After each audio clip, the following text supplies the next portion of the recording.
Məsafəmiz var, düzdürmü? Bax, liner çəkəndə qarışdırmayın. Bayaqlarım İlqarə xanıma da izah eləmişəm onu.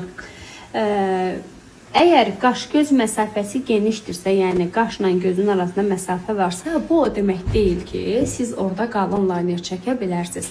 Linerin qalınlığı, incəliyi, uzunluğu, qısalığı qaş-göz məsafəsinə görə deyil, göz qapağının məsafəsinə görə müəyyən olunmalıdır. Əgər göz qapağınız açıq şəkildə qaldıqda, buradakı bu məsafəniz genişdirsə, onda siz qalın və uzun liner çəkə bilərsiniz yuxarı doğru.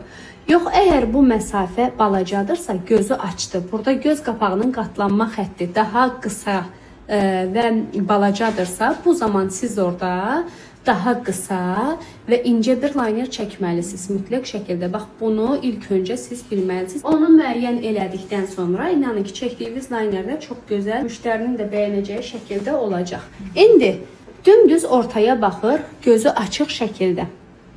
Qoyuram gözün bitişindən, məsafəm var axı, düzdür. Bax, gözün bitişindən qoyuram, fırçanı bastırmıram, dümdüz yana doğru bir xətt çəkdim. Və bizim bitiş xəttimiz, nöqtəmiz qaşla paralel şəkildə olmalıdır. Uzunluq qaşı keçməməlidir. Geri dönüşdə tapıram, bax, göz qapağının bitiş yeridir. Görürsünüz, bitişdə çəkdiyim xəttə paralel bir düz xətt çəkdim. Daha sonra geri dönüş nöqtəmi verirəm. Yenə linerin uç hissəsinin incəliyinə dəymirəm, toxunmuram.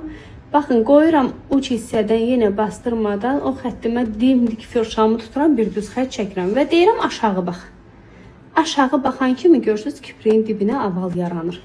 Gəlirəm təkrar fırçama biraz liner götürürəm, həmin o xəttimin üzərinə qoyuram, kipriyin dibinə yumuşaq şəkildə keçid edirəm, keçid verirəm, səliqəyə salıram.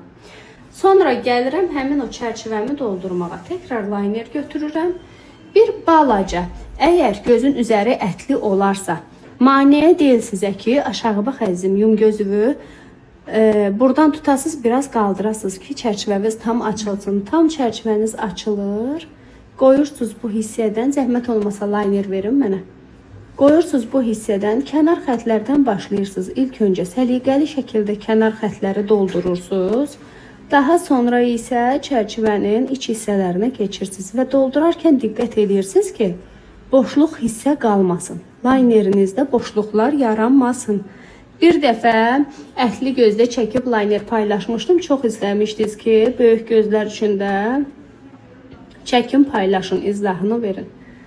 Bu da böyük gözlərdə çəkik yuxarı doğru liner texnikası və ən əsası liner çəkərkən diqqət eləyin, qaş-göz məsafəsinə deyil, göz qapağının qatlanma xəttinin məsafəsinə.